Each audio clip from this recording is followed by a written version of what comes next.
গল্প devil husband. লেখনীতে Ridhika ইসলাম হিমি। অন্তিম পর্ব। আমার পাষাণ হৃদয় কাঁদে তোমাদের জন্য শুধু আরোহী। শক্ত করে জড়িয়ে ধরল অধীরকে আরোহী। শব্দ করে কেঁদে উঠেছে সে, হাউমাউ করে কান্না করতে লাগলো সে। কোন বিষয় রেখে কোন বিষয় সে বলবো সেটা সে জানে না, তবে আজ নিজেকে বড্ড অপরাধী মনে হচ্ছে নিজের কাছে তার।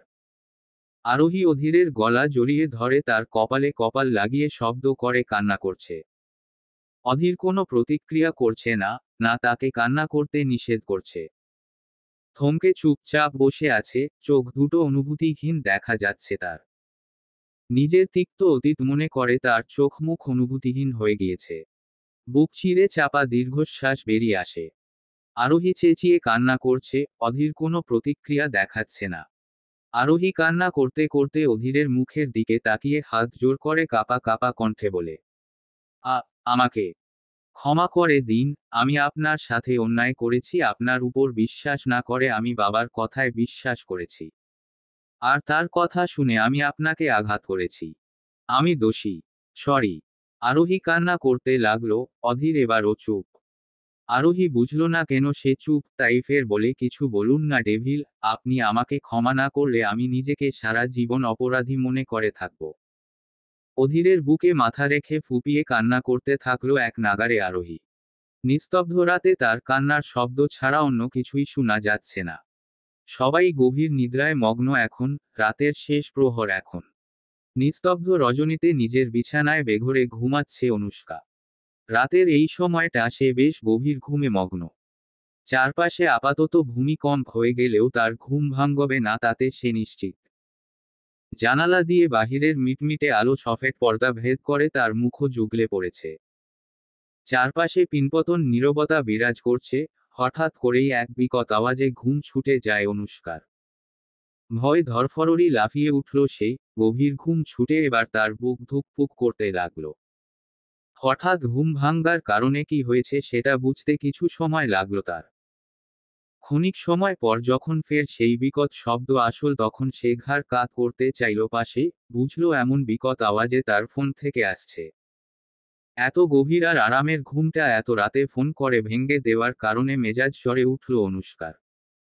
ফোনটা হাতে নিল, ফোনকৃত করা মানুষটাকে ইচ্ছে মতো কিছু শুনিয়ে দিতে, কিন্তু ফোন হাত দিয়ে সে অবাক। সম্পূর্ণ অচেনা অজানা একটা নাম্বার থেকে তাকে গুনে গুনে 40 বার কল দেওয়া হয়েছে। অনুষ্কা মাথায় হাত দিয়ে ফেলে। এমন কেউ কি আছে নাকি যে এত বীর এত ধৈর্য নিয়ে কাউকে কল করে? একদমই অবিশ্বাস্য ব্যাপার এটা। কলটা ধরল অনুষ্কা। হ্যালো বলতেই অপর পাশ থেকে বলে, ওহে রমণী খালা, আপনার কণ্ঠস্বর শুনিবার লেইগা মোর চোখখানা অতিষ্ঠ হয়ে উঠেছে। কেমন আছেন আন্টি? চোখ মুখ এক রাশ বিরক্তি এসে হানা দিল অনুষ্কার। শেষ রাতের দিকে এমন উদ্ভট কথাবার্তা তার মাথা ব্যথা ধরিয়ে দিয়েছে। রাগে গোজগোজ করতে করতে চেঁচিয়ে বলে, হোয়াট ননসেন্স! লোকটা হেয়ালি করে বলে, ননসেন্স নয়, বরং তোমার সেন্স ঠিক করার লোক আমি। কিয়া? নোট কিয়া? বলো কিস? অনুষ্কার মাথায় আগুন ধরিয়ে দিল। কয়েক মুহূর্ত লাগলো বুঝতে আসলে ওপর পাশে কে রয়েছে। রাগে তীরে মেজাজ নিয়ে দাঁতে দাঁত চেপে বলে, এই অসভ্য লোক, তুমি আবার আমাকে কল করেছো? কিয়ান দুঃখী দুঃখী ভাব নিয়ে বলে, না গো কলিজার আন্টি, আমি ইচ্ছে করে আপনাকে কল দেইনি তো। আমার এই হাত মনের বিপরীতে গিয়ে তোমাকে কল দিয়েছে, আর আমার এই মুখ তোমার সাথে আমার ইচ্ছের বিরুদ্ধে গিয়ে কথা বলছে।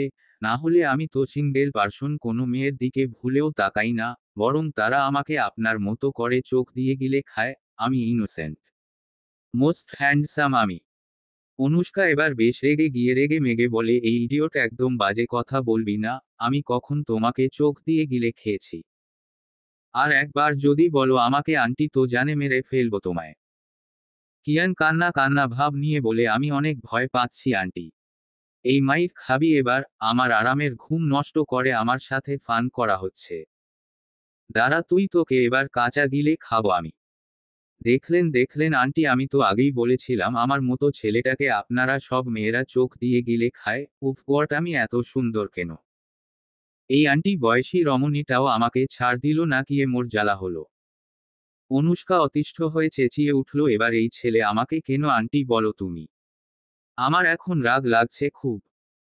কিয়ান মুগ্ধ হয়ে যাওয়ার মতো কণ্ঠে বলে, আমরা রাগ শুধু নিজেদের প্রিয় মানুষদের সাথেই করি, তার মানে আমি আপনার প্রিয় মানুষ aunty. Shut up idiot. Kiaan চুপ করল। অনুষ্কা রাগে দুঃখে ব্যথিত হয়ে এবার ধীর গলায় শান্ত ভঙ্গিতে বলে, বলো কেন আমাকে এত রাতে ফোন করেছো? প্লিজ জ্বালাতন করবে না, সত্যি সত্যি বলবে।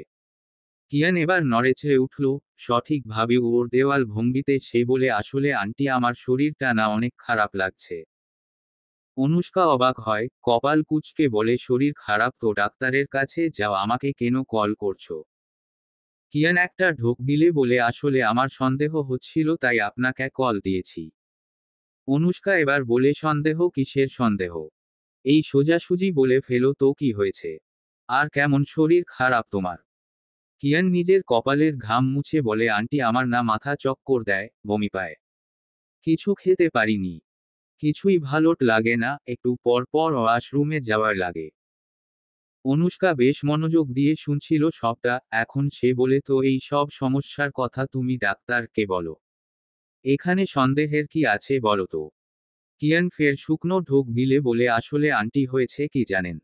কি? আমার মনে হয় আমি মা হতে যাচ্ছি আর আপনি বাবা হবেন। ওয়ার্ড। কিয়ানের কথায় আগামাথা কিছুই বুঝল না অনুষ্কা। সবটা মাথার উপর দিয়ে চলে গেল তার। অবাক হতবুদ্ধি হয়ে সে ফের বলে, কি? কি বললে তুমি? অনুষ্কার এমন কথা শুনে কিয়ান কাচুমাচু ভঙ্গিতে বলে, আমি জানতাম তুমি আমাদের অস্বীকার করবে। তোমার জীবনে তো অন্য একজনের আগমন ঘটেছে তাই না? উফ গড, এখন আমার কি হবে? আমি এই মুখ কাকে দেখাবো? God god. অনুষ্কা ভ্যাবাচেকা খেয়ে যায়। শান্ত হয় সে। নিস্তব্ধ রাতে কিয়ানের এমন আজগুবি মার্কা কথাবার্তা তা ঠিকঠাক বোধগম্য হচ্ছে না, বরং সবটাই মাথার দুই হাত উপর দিয়ে যাচ্ছে। এত রাতে লোকটা ফোন করে তাকে বিরক্ত করার জন্য এই সব বলছে, নাকি সত্যি সবটা?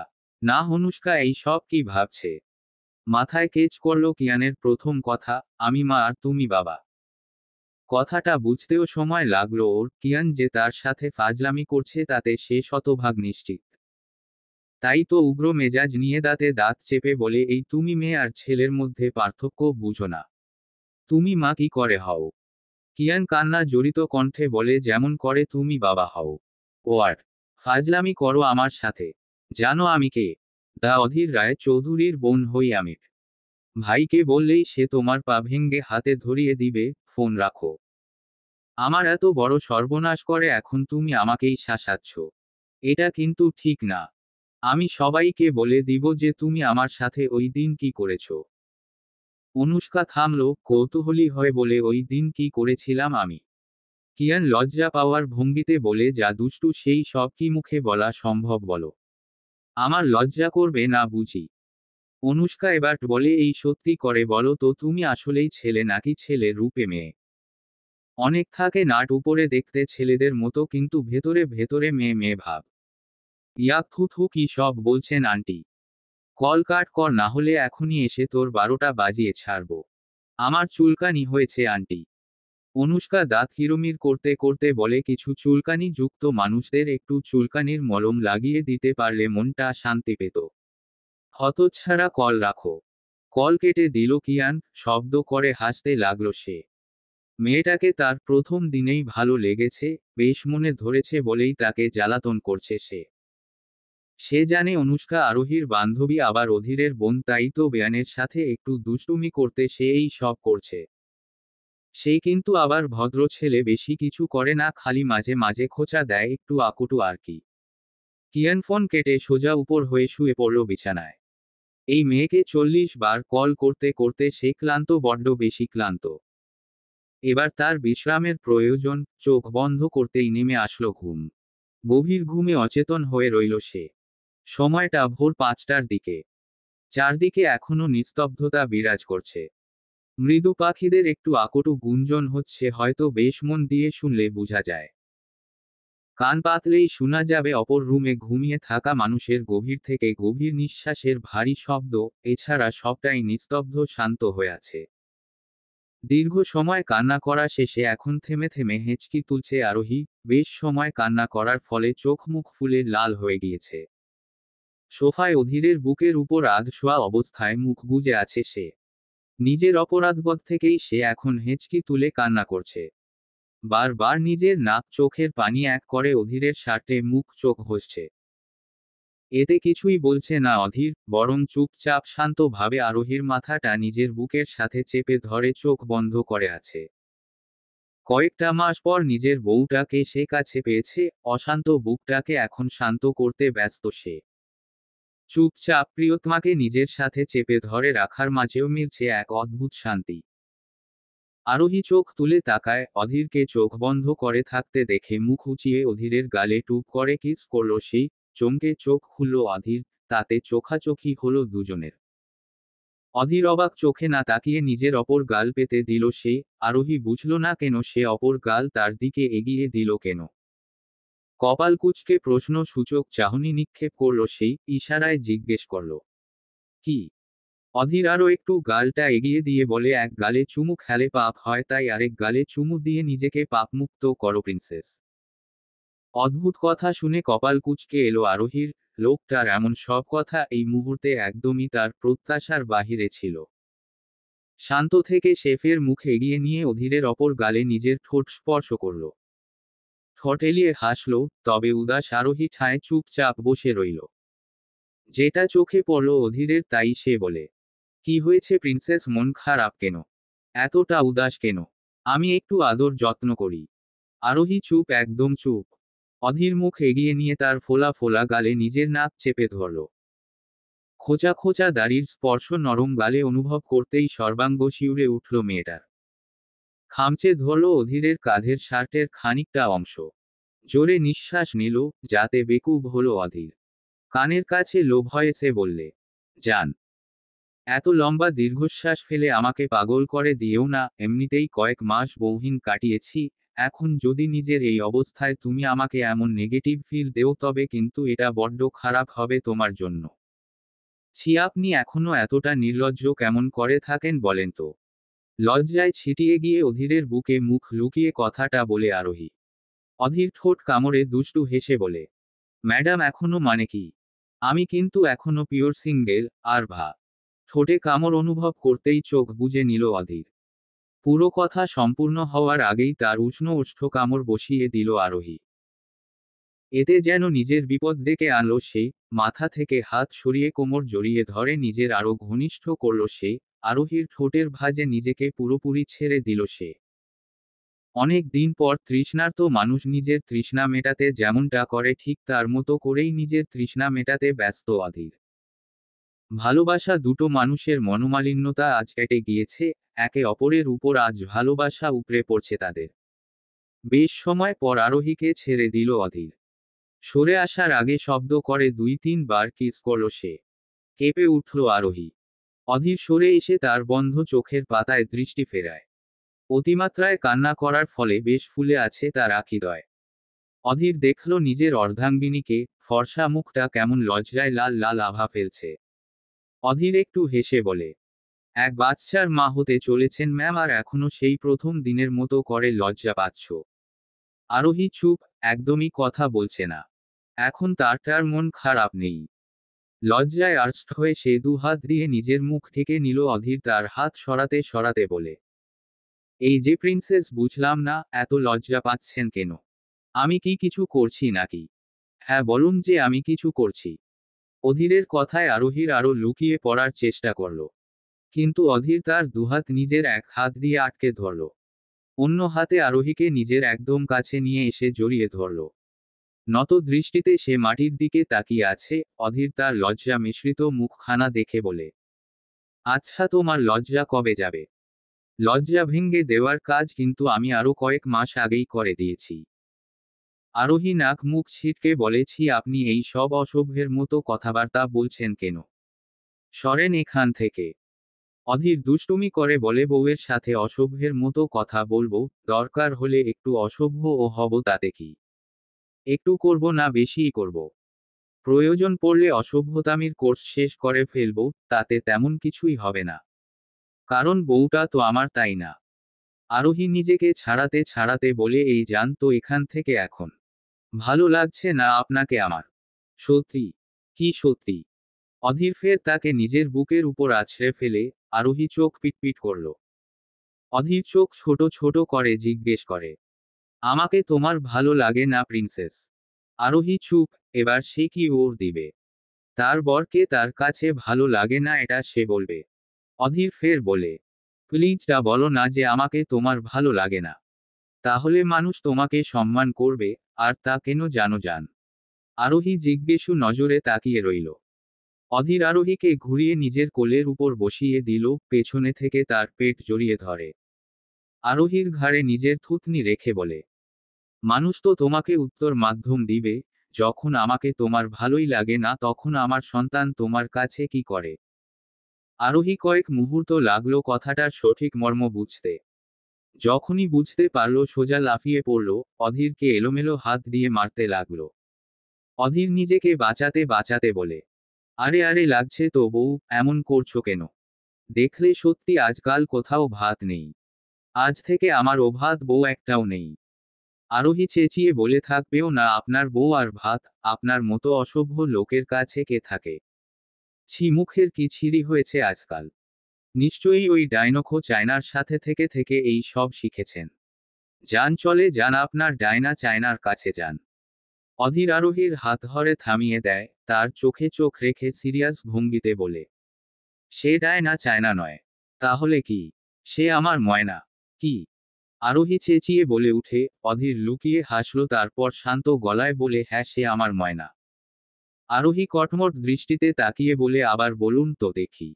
অধীর আরোহীর চোখে চোখ রেখে বলে, ময়। বাকিটা বলার আগে চোখ মুখ খিচে নিল অধীর।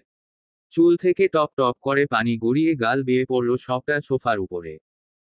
চোখ বন্ধ করে বিড়বিড় করে ফের বলে, গট, এই মেয়েটা এতটা হিংসুটে কেন? হাত থেকে পানির জগটা টেবিলের উপর রেখে দিল আরোহী। সোজা হয়ে দাঁড়িয়ে দুহাত বুকে ভাঁজ করে অধীরের চোখে চোখ রাখল সে। অধীর চোখ বন্ধ রাখা অবস্থায় নিজের দুহাত দিয়ে মুখের উপর পড়ে থাকা ভেজা চুলগুলোকে হাত দিয়ে ঠেলে পেছনের দিকে দিল। আরোহী কোমরে এক হাত রেখে দাঁড়িয়ে আছে। অধীর নিজের মুখের পানি মুছে বলে, এসেছিলাম বউকে আদর করতে, এখন বউ বানিয়ে দিল বাদর, ছি ছি ছি, মুখ কাকে দেখাবো? আরোহী রাগী চোখে তাকাতেই অধীর চুপ। তখন অধীরের কথা বলার সময় আরোহী পানি জগ নিয়ে তার মাথায় ঠেলে দেয়, যার কারণে পুরো ভিজে যায় অধীর। আরোহী এবার দাঁতে দাঁত চেপে বলে, আর একবার ওই ডায়না চায়নার কথা বলবেন তাহলে জানে মেরে ফেলবো একদম। অধীর মাথা একটু পিছিয়ে নিয়ে আবার সামনে নিয়ে এসে বলে, আমার জীবন আমার ইচ্ছা। আমি ডায়নার সাথে থাকি আর না ময়নার সাথে থাকি তাতে তোমার কি? কি বললেন আপনি? যেটা তুমি শুনলে বউ। আমি সিঙ্গেল পার্সন, ব্যাচেলর লাইফে একটু তো মেয়েদের সাথে ঘেঁষাঘেঁষি করবই, তাই না? গোল গোল চোখ করে আরোহী তাকিয়ে রইল অধীরের দিকে। অধীর না দেখার ভান করে বসে আছে, যা গায়ে বীজ দেওয়ার মতো লাগছে আরোহীর কাছে। হাত দুটো বাড়িয়ে ধরতেই অধীর চেঁচিয়ে বলে, এক্সকিউজ মি ম্যাডাম, ভুলেও এই কাজ করবেন না, একদম সাবধান। আমি আপনার ভাই কিয়ান নয় যে আপনি আমার চুল টেনে ছিঁড়বেন আর আমি কিছুই বলবো না। বরং হিতে বিপরীতটা আমি ফেরত দিব বলে দিলাম। এখন শান্ত হয়ে বসে পড়ুন, এই অবস্থা এমন গুন্ডামি করলে আমার বাচ্চাগুলো যদি গুন্ডি হয় তাহলে। চোখ মুখ কুঁচকে তাকায় আরোহী। অধীরের অহেতুক কথাবার্তার তার বেশ একটা পছন্দ হয়নি। তাই সে বিরক্তিকর কণ্ঠে বলে, কি সব আবোল তাবোল বলছেন? অধীর আরোহীর হাত ধরে নিজের কাছে বসিয়ে বলে, একদমই আবোল তাবোল কথা নয় আরু। দেখো, তুমি এখন যা করবে তা তো আমার সন্তানও করবে, তাই না? এখন তুমি যদি আমাকে এই অবস্থায় মারো তাহলে যদি। আরোহী ধমক উঠল। অধীর বাঁকা চোখে তাকিয়ে বলে, একটু বেশি লাফালাফি করছেন না ম্যাডাম আপনি? কমিয়ে করেন, না হলে মানুষ বাদর মনে করে চিড়িয়াখানায় ভরে রাখবে, তখন আবার ডেভিল ডেভিল বলে চেঁচামেচি করবেন না। আরোহী নিজের রাগটা শান্ত করল। তাকে হাইপার হলে চলবে না, বরং শান্ত থাকতে হবে। লম্বা লম্বা শ্বাস নিয়ে নিজেকে শান্ত করছে সে। অধীর এক হাতে ভর দিয়ে আরোহীকে মন ভরে দেখছে। তার পুরো পৃথিবীটা যেন এই মায়ামো মুখেই থমকে যায়। লোকে বলে তার কিছুই নেই, তবে অধীর বলে তার আরোহী আছে। আর কিছুই তার লাগবে না। শান্ত দৃষ্টিতে নিজের দিকে এমন করে চেয়ে থাকতে দেখে আরোহী ভ্রু কুঁচকে বলে, কি দেখছেন? তোমাকে। ছোট জবাব, তবে আজও সেই প্রথম দিনের মতো লজ্জা এসে হানা দিল তার মুখ জুড়ে। আখি পল্লক ভারী হয়ে আসতেই দৃষ্টি নত করে নিল। অধীর তাকে লজ্জা পেতে দেখে হাসল একটু, তখনই ঘড়ি ঠিক ঠিক শব্দ সে উঠে দাঁড়ায়। আরোহীও তার দিকে তাকায়, ঘড়িতে এখন সময়টা 7টা। অধীর নিজের শার্ট ঠিক করে আরোহীর দিকে এগিয়ে আসে, আরোহী প্রশ্ন সূচক দৃষ্টিতে তাকিয়ে আছে। অধীর তার গালকে নিজের দুহাতের ভাঁজে নিয়ে তার কপালে ভালোবাসার পরশ বুলিয়ে দিয়ে বলে, এখন আমাকে যেতে হবে প্রিন্সেস।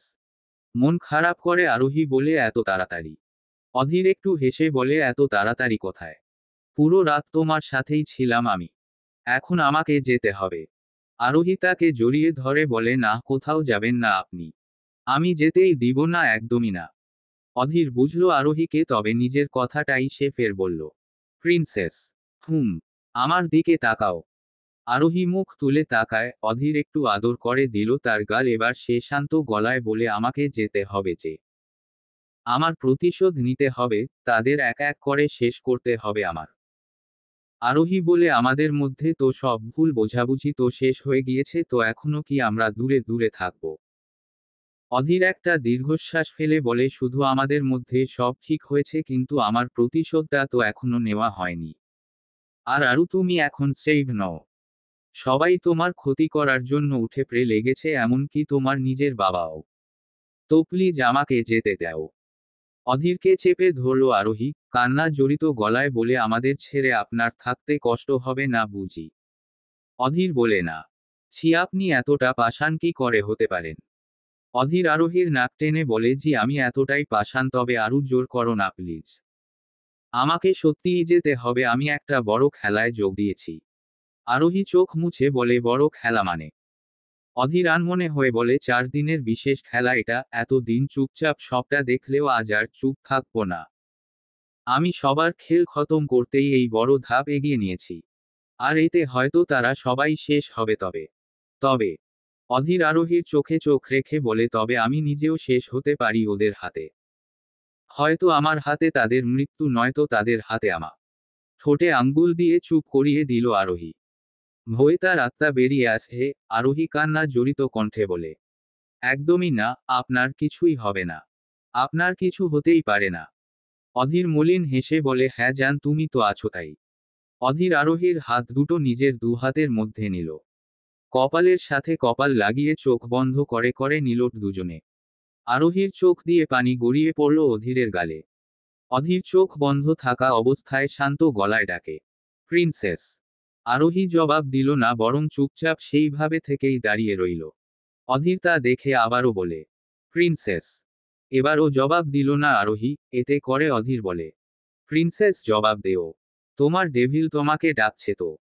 যদি এই ডাকটা হয় তোমার শোনা শেষ ডাক, তাহলে না। কান্না করতে করতে বলে আরোহী। অধীর হাসল, সে নিজেও জানে সেই নাও ফিরতে পারে নিজের প্রিন্সেসের কাছে। তবুও আরোহীকে বুঝো দিতে হবে, এক ভয়ঙ্কর মৃত্যুর খেলার মাঠে সে নেমেছে। আরোহীকে চুপ থাকতে দেখে অধীর বলে, প্রিন্সেস, আমাদের প্রিন্সেসের খেয়াল রেখো। আমি নাও ফিরে আসতে পারি তোমার কাছে। জানি তোমার কষ্ট হবে আমাকে ছাড়া ওকে দেখে রাখতে, তবে জান প্লিজ নিজেরও খেয়াল রেখো। আমি এক ভয়ঙ্কর মৃত্যুর খেলার মাঠে নেমেছি, যেখান থেকে হয়তো সবাইকে লাশ বানিয়ে পাঠাবো, নয়তো আমি নিজে লাশ হয়ে ফিরব। বলতে গেলে আমার না ফেরার রাস্তায় নেই। তবে চিন্তা করো না, আমি তোমাদের ফুল সিকিউরিটি ব্যবস্থা করে রেখেছি। আমি যদি আর না ফিরি, তবে তুমি রাইমা আর নানি সহ সুইজারল্যান্ডে চলে যাবে। সেখানের লোকেরা তোমাদের ভালো রাখবে। সবাই জানবে মাফিয়া ডন অধীর চৌধুরীর ওয়াইফাই তুমি। জান, আমি জানি তোমার কষ্ট হবে, কিন্তু আমায় যেতে হবে। আর তোমাকে বাঁচতে হবে। তুমি বাঁচবেও, কারণ এখন তুমি একা নয়, বরং তোমার সাথে রয়েছে আমাদের সন্তান। Love you. অধীরকে ধাক্কা দিয়ে সরিয়ে দিয়ে আরোহী বলে, পারবো না আমি এই সব করতে। আমি পারবো না আপনার সন্তানের খেয়াল রাখতে, নিজের খেয়াল রাখতে। আপনি যদি পারেন তাহলে আপনি রাখেন, আমি পারবো না। কান্নার কানের নাকের পাটা লাল হয়ে গিয়েছে আরোহীর। কালো রঙের জামা পরিহিত গোল প্রিন্সেসটার লাল মুখটা বুক কাঁপিয়ে তুলছে অধীরের। তবে সে নিজের দুর্বল প্রকাশ করে না, মলিন গলায় বলে, চলে যাচ্ছি, কিন্তু মরে যাব তো। অধীরকে পেছনে থেকে জড়িয়ে ধরে শব্দ করে কান্না করছে আরোহী। কান্নার বেগ বাড়িয়ে সে বলে, ডেভিল প্লিজ যাবেন না, প্লিজ না। আপনি ছাড়া আমার তো আর কেউ নেই, তাই না? প্লিজ অন্য কিছু করুন, তবে আমায় ছেড়ে যেন না প্লিজ। মরে যাব তো আমি। আমাদের সন্তানের কথা একটা বার ভাবুন প্লিজ। অধীর চোখ বুজে নিল, নিজেকে ছাড়িয়ে নিতে ইচ্ছে করছে না তার, তবে এই মুহূর্তে দুর্বল হলে চলবে না তার। বরং কঠিন হতে হবে এবং আরোহীকে বুঝিয়ে এখান থেকে চলে যেতে হবে। তার যে অনেক কাজ পড়ে আছে। অধীর নিজেকে শক্ত করল, আরোহীর হাত নিজ থেকে ছাড়িয়ে দূরে ঠেলে দিল। আরোহী ছুটে আবারও এগিয়ে আসতে নিল, অধীর বাধা দিয়ে বলে, আরও নিজের সন্তানের কথা ভাবো। আজ যদি তুমি আমাকে বাধা দেও তবে কোনো না কোনো দিন নিজের সন্তানকে হারিয়ে ফেলবে। সেদিন আমাকে দিয়ে কি তোমার হবে? আরও আমি আমার বাবা মায়ের মৃত্যুর প্রতিশোধ নিতে চাই। আমার শৈশব নষ্ট করছে যারা, তাদের শেষ করতে চাই। আমাকে বাধা দিও না প্লিজ। কথাটা বলেই বেরিয়ে যায় অধীর। আরোহী কিছু সময় তার যাওয়ার পানে তাকায়, এ থেকে শব্দ করে কান্না করতে লাগল। নিজের দুহাতে পেট চেপে ধরে কান্না করতে লাগল সে। না জানি এবার কি হবে। কোন ভয়ঙ্কর খেলার কথা বলছে অধীর? সত্যি কি অধীর আর ফিরবে না? যদি না ফিরে তবে আরোহীর আর তার সন্তানের কি হবে? সে তো এমনিতেই মরে যাবে অধীরকে ছাড়া। কান্না করতে করতে আরোহী রুম থেকে বেরিয়ে আসল। তবে অধীরকে আর দেখল না, হয়তো চলে গিয়েছে। আরোহী ভেঙ্গে পড়ল, একদম ভেঙ্গে পড়ল। অধীরকে হারানোর ভয় এবার তাকে তিলে তিলে শেষ করছে। আরোহী হাইপার হতে লাগলো, কান্নার শব্দ পেয়ে কিয়ান নিজের রুম থেকে বেরিয়ে আসল। আরোহী এবার কান্না করতে দেখে এগিয়ে গিয়ে অস্থির গলায় বলে, আরু কি হয়েছে তোমার? শরীর খারাপ করছে নাকি? আরু। কিয়ানকে দেখে আরোহী তাকে ধরে কান্না জড়িত কণ্ঠে বলে, কিয়ান কিয়ান ওনাকে থামা প্লিজ, ওনাকে থামা। কিয়ান আরোহীর অস্থির হতে দেখে তাকে শান্ত করার চেষ্টা করে, বলে, কার কথা বলছিস আরোহী? আগে তুমি শান্ত হও। বসো এখানে। আরোহী শান্ত হলো না, অশান্ত গলায় বলে, উনি বলছে উনি নাকি ভয়ঙ্কর খেলা খেলবে, যেখান থেকে ফিরে নাকি উনি আসবেন না। তুমি ওনাকে আমার কাছে নিয়ে আসো কিয়ান, যাও। আমি ওনাকে ছাড়া থাকতে পারবো না। ধপ শব্দ হতেই আরোহী আর কিয়ান পাশ ফিরে তাকায়। রাইমা অনুভূতিশূন্য হয়ে সোফা বসে পড়েছে। আরোহীর ফিরবে না কথাটা শুনতাই তার চোখ মুখ কালো হয়ে গিয়েছে। ছলো ছলো চোখে সে বলে, আমার তো ভাই ছাড়া কেউ নেই, ওর কিছু হলে আমি শেষ। শত মানুষের ভিড় জমে আছে শেখ ভিলার সামনে। বেশ সাংবাদিকরা অনেক প্রশ্ন তুলছে শেখ সাহেবকে নিয়ে, তবে তিনি কোনো কথার জবাব দিচ্ছে না। নত মস্তিষ্কে দাঁড়িয়ে আছে, তার সামনেই টেবিলের উপর রাখা হয়েছে কত শত টাকা, গহনা, প্রপার্টির বেশ কাজপত্র, ছুরি, রিভলভার থেকে নিয়ে আরো অন্য রকমের অস্ত্র। তবে এই সবটাই কালো ব্যবসার ফল। আবির গম্ভীর মুখ সবটা দেখছে। বারবার তার পকেটে থাকা ফোনটা বেজে উঠছে, তবে সে রিসিভ করছে না। সে জানে ফোনের অপর পাশে কে আছে। তার প্রিয় মানুষ আছে ফোনের অপর পাশে। আর সে হলো রায়মা। হ্যাঁ, রাইমাকে সে ভালোবাসে আর রাইমাও তাকে ভালোবাসে। তাদের পরিচয় হয়েছিল কলেজে। একই কলেজে পড়তো তারা। প্রথমে বন্ধুত্ব, এরপর ভালো লাগা, আর ভালো লাগা থেকেই ভালোবাসা। তবে আবির যখন জানতে পারে রাইমার আসল পরিচয়, তখন সে পিছিয়ে যায় নিজেদের সম্পর্ক থেকে। কারণ শত্রুর সাথে প্রেম করার মতো বোকা সে নয়, কিন্তু যখন রাইমা ধীরে ধীরে তাকে সবটা বলল তখন আবির বুঝল সবটা। এখন সে রাইমাকে নিজের করে চায়। বিয়ের প্রস্তাবও রেখেছে মোহনা চৌধুরীর কাছে। মোহনা চৌধুরী দ্বিমত পোষণ করেননি, বরং তিনি ভালো বলে মনে করে মেনে যান। কারণ শত্রুতা আবিরের বাবার সাথে, আবিরের সাথে নয়। আবির নিতান্তই একজন ভালো ছেলে, পেশায় আবার পুলিশ, এতে তার দ্বিমত পোষণ করার কোনো কথাই আসে না। মোহনা চৌধুরী আবিরকে কথা দিয়েছেন সবার পরিস্থিতি নিয়ন্ত্রণে। আসলেই উনি আবির আর রাইমার বিয়ে দিবেন। সব কথা ভেবে আবির একটা দীর্ঘশ্বাস ফেলে।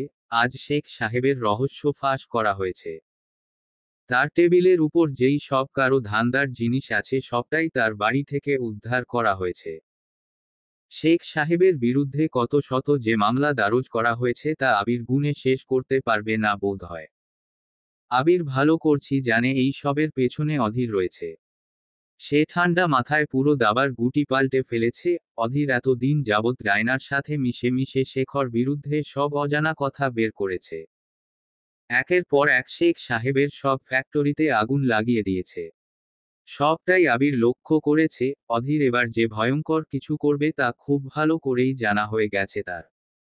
কিন্তু আফসোস একটাই, এই ধ্বংসলীলায় তার বাবাও সামিল হবে। আবির অনেক আগে থেকেই সবটা জানতো, তবে কখনো নিজের বাবাকেই পক্ষ করে কখনো কথা বলেনি। তার কখনো মায়া হতো না আশিক খানের জন্য, সর্বদা আশিক খান থেকে দূরে থেকেছে সে।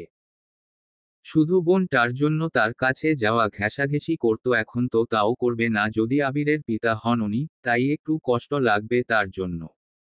কিন্তু আবির অন্যায় সহ্য করবে না। বর্তমানে শেখ সাহেবকে হাতে হাতকড়া পরিয়ে পুলিশ জিপে চড়িয়ে নেওয়া হচ্ছে। একদমই ভেঙে পড়েছেন শেখ সাহেব। আবির তাকে গাড়িতে উঠিয়ে নিজের লোকদের কিছু বলছিলেন, তখনই পেছনে থেকে একটা বিকট শব্দ এলো। সবাই ছুটে গেল, আবির ঠায় দাঁড়িয়ে রইল। সে জানতো এমন কিছু একটাই হবে। চোখ ফিরিয়ে দেখল আগুনে দাউ দাউ করে জ্বলতে থাকা গাড়িটির দিকে। ভেতর থেকে শেখ সাহেবের আর্তচিৎকার ভেসে আসছে। আবির তাচ্ছিল্য হেসে বিড়বিড় করে বলে, তোমরা অন্যায় করেছো, আর অধীর কি তোমাদের শান্ত মৃত্যু দিবে নাকি? এই ভয়ঙ্কর মৃত্যুর খেলার মাঝে নাট জানি কে জয় হবে। যখন আশিক খান রেজি আর সে অধীরের মুখোমুখি হবে। বিশেষ করে সেই যখন অধীরের সামনে আসবে। কারণ দুজনেই তো সমান, কেউ কারো থেকে কম নয় কোনো অংশে। তাহলে কে হারবে, কে জয়ী হবে? আবির ফোঁস করে একটা দীর্ঘশ্বাস ফেলে। সে জানে না কি হতে চলছে এরপর। এবার নিশ্চয়ই আঘাত করা হবে রেজি কিংবা আশিক খানের উপর। পরপর নিজের দুই শত্রুকে শেষ করে শান্ত হয়েছে অধীর। আরোহীর এমন প্রশ্নের মুখ তুলে তাকায় কিয়ান, অনুষ্কা, রাইমা সহ আবির। সবাই ডাইনিং টেবিলে বসে কথা বলছিল। হঠাৎ করেই সিঁড়ি দিয়ে নিচে নেমে এমন কথা বলার সঠিক মানে বুঝতে খানিকটা সময় নিল সবাই। যখন বুঝল কি বলছে আরোহী, তখন নত মস্তিষ্কে বসে পড়ল রাইমা। আরোহীর অবস্থাটা ভালো নেই। গত তিনটা দিন ধরে নিজেকে রুমের মধ্যে বন্ধ করে রেখেছে সে। তবে নিজের সন্তানের কথা ভেবে খাবার বাদ দেয়নি আরোহী, কারণ অধীরকে তো কথা দিয়েছিল সেই, যে সে নিজের সন্তানের খেয়াল রাখবে। রাইমা একটা দীর্ঘশ্বাস ফেলে, এই 3 দিনে কান্না করতে করতে আরোহীর অবস্থা নাজুক হয়ে গিয়েছে। আর কান্না করবে বাই না কেন? এই 3 দিনে একটা বারের জন্য অধীরের মুখ দর্শনের সুযোগটাও হয়নি তাদের। অধীরের কোনো হদিস মিলছে না কারো কাছে, কোথায় আছে কি করছে কেউ জানে না। তবে চারপাশ থেকে অধীরের সব শত্রুদের ধ্বংসতাণ্ডব শুরু হয়েছে। বেশ নিখুঁতভাবে তাণ্ডব করছে অধীর। নীরবে নিজের একের পর এক শত্রুদের শেষ করেছে সে। শেখ সাহেবের মৃত্যু এতটাই ভয়ঙ্কর ভাবে হলো যে তার শরীরের পুড়ে যাওয়া ছাইটাও কেউ খুঁজে পেল না। তবে তার চেয়ে ভয়ঙ্কর মৃত্যু ছিল রেজির। রেজিকে গতকাল নিজের কনস্ট্রাকশন কোম্পানির কেবিনের মধ্যে মৃত্যু অবস্থা পাওয়া যায়, তবে তার বডি সুস্থ ছিল না, বরং তাকে অ্যাসিড দিয়ে পুড়ে ফেলা হয়েছে। যেমনটা অধীরের বাবার গাল হিল দিয়ে মারা হয়েছিল, কিন্তু রেজির মুখের আকৃতি কেউ বুঝতেই পারেনি। রেজির মৃত্যুর পূর্বই তার সব কালো ব্যবসার গোপন রহস্য ফাঁস করা হয়েছিল। একে একে দুইজনকে নিজ রাস্তা থেকে সরিয়েছে অধীর, তবে কেন এখনো সে বাড়ি ফিরছে না? আরোহী বুঝল না কেন অধীর বলেছিল যে সে নাও ফিরতে পারে। এবার রাগ লাগছে অধীরের উপর, তাই সে কথাগুলো বলল। কিয়ান এগিয়ে এসে আরোহীকে বলে, অধীরের সব শত্রু এখনো মরে যায়নি, আরও একজন বাকি আছে। আরোহী শুকনো ঢোক গিলে বলে, আশিক খান। আবির বসে পড়ল নিজ স্থানে। আরোহী ও অনুষ্কার পাশে বসে পড়ে। ভাবতেই তার কলিজা কেঁপে উঠছে যে তার বাবারও এমন মৃত্যু হবে। হয়তো এর থেকেও বেশি ভয়ঙ্কর, তবে এতে কষ্ট পাওয়ার কিছুই নেই, কারণ আশিক খান নিজের কর্মে ফল পাচ্ছেন এখন। আজ আশিক খানের সাথে সরাসরি সাক্ষাৎ হবে অধীরের, যেটা এই মুহূর্তে সবাইকে জানিয়ে দিয়েছে শুভ্র মাধ্যমে। অধীরের কথাটা শুনে আরোহী উঠে দাঁড়ায়, এগিয়ে গিয়ে শুভ্রকে বলে, উনি কোথায়? শুভ্র শান্ত গলায় বলে, সরি ম্যাম, স্যার বলতে নিষেধ করেছেন। আরোহী এবার বলতে নিষেধ করেছেন, কিন্তু আমাকে নিয়ে যেতে নিষেধ করেছেন নাকি? শুভ্র সহ সবাই চমকে তাকায়। সবাই গিয়ে আরোহীকে বুঝাতে লাগলো, তবে সে শুনল না। বরং জেদ ধরে বলল, যদি আমাকে ওনার কাছে না নিয়ে যাও তবে আমি কিছু একটা করে বসবো বলে দিলাম। অনুষ্কা ধমকের সুরে বলে, আরু পাগল হয়ে গিয়েছিস তুই? ভাইয়া যেখানে আছে সেখানেই নিশ্চিত বিপদ আছে, তোর যাওয়াটা ঠিক হবে না। আরোহী বলে, না আমি যাব, আমি ওনার সাথে দেখা করব বলে দিলাম বাস। আবির আরোহীর কথায় সায় দেয়, কারণ দুই ভাই বোন জানে আজ তাদের পিতা নামক মানুষ আর থাকবে না। তাই শেষবারের মতো না হয় তাকে একটু দেখা যাক। আবিরকে সম্মতি দিতে দেখে রাইমা বলে, ঠিক আছে তাহলে আমিও যাব তোমাদের সাথে। কিয়ান আর অনুষ্কা বলে, তোরা চলে গেলে আমরা কি এখানে বসে একে অপরের সাথে প্রেম করব নাকি? চল একসাথেই যাই। তোমরা সবাই চলে গেলে কি আমরা একা একা বসে একে অপরের সাথে প্রেম করব নাকি? অনুষ্কা কিয়ানের কথা শুনে বিরক্ত হলো, মুখ ঝামটা দিয়ে বলে, দূর ছাই, সব সময় আজগুবি মার্কা কথা না বললে কি এই লোকটা আর হয় না? এই সর সর, আমিও যাব। কিয়ান এবার এগিয়ে আসতে আসতে বলে, আন্টি গেলে আমিও যাব। না হলে মেয়েরা আমার দিকে কু নজর দেয়। আন্টির সাথে থাকলে সেই থাকবো আমি, চলো আন্টি। অনুষ্কা কটমট দৃষ্টিতে থাকাতেই কিয়ান চুপ করে যায়। সবাই বেরিয়ে পড়ল। আরোহীর গায়ে জড়িয়ে আছে কালো রঙের একটা বড় চাদর, যেটা তার পুরো শরীর আর পেটে ডেকে রেখেছে। এখন রাতের সময়, সবাই গাড়িতে চড়ে বসল। কিছু সময় আগেই টিভিতে দেখানো হয়েছিল আশিক খানের গোপন ব্যবসার কালো রহস্য ফাঁস। কত শত খারাপ কাজের সাথে উনি জড়িয়ে আছেন তা কে জানে। তবে অধীর তাকে এক্সপ্লোজ করার পর তাকে যে পালানোর সুযোগটা দিবে না সেটা এখানের সবাই জানে। অধীর নিজ হাতে তাদের মৃত্যু লিখবে, তাও খুবই ভয়ঙ্কর ভাবে। আরোহী জানালার বাহিরে তাকায়, একটা বিষয় তার বোধগম্য হচ্ছে না সেই কখন থেকে। নিজের মনকে জানি সে একা একা বলে, অধীর তো ফুটবল নয়। আর তার তো অনেক ক্ষমতা, নিজেকে বাঁচিয়ে রাখতেও সে পারে। শেখ সাহেব থেকে রেজি পর্যন্ত যে মানুষটা এত নিখুঁতভাবে শেষ করতে পারে সে সামান্য আশিক খানকে মারার ক্ষমতা রাখে না। অধীর কেন বলেছিল যে আমি নাও ফিরতে পারি? কেন? আশিক খান তো শেষ, তবে অধীরকে এখনো ফিরছে না। হাজারো চিন্তা ভাবনার মাঝেই গাড়ি এসে থামল একটি দোতলা বাড়ির সামনে। কিয়ান, আবির আর শুভ্র প্রথমে নেমে আসল, চারপাশটা লক্ষ্য করে তারা আরোহী, রাইমা আর অনুষ্কাকে বের করল। সবাই মিলে পা বাড়ায় বাড়ির দিকে। এখানে অধীর আছে শুনে আরোহী দ্রুত পা চালিয়ে সেখানে যায়। অধীরকে ঠিকই পেল, পেছনে থেকে জড়িয়ে ধরে কান্নায় ভেঙে পড়ল আরোহী। আরোহী এখানে একদমই আশা করেনি অধীর, বরং চমকে যায় সবাইকে দেখে।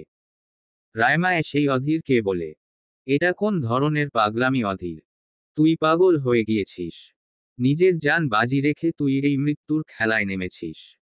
অধীর কিছু বলবে, তবে তাকে জড়িয়ে রেখেছে আরোহী। মেয়েটা বড্ড ভয় পেয়ে আছে। অধীর শান্ত হলো, রাগের বশে আঘাত করতে চায় না আরোহীকে সে আপাতত। শান্ত থেকে আরোহীর মাথায় হাত বুলিয়ে দিতে দিতে বলে, প্রিন্সেস এখানে কেন এসেছো? আপনি কেন আসলেন না আমার সাথে দেখা করতে?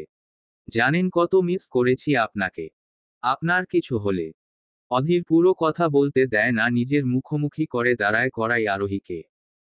আরোহীর অশ্রুক্ত চোখ দেখে বুকটা কেঁপে উঠল তার, চোখ মুছে দিয়ে বলে, তুমি আছো না? আমি তাহলে ঠিক আছি।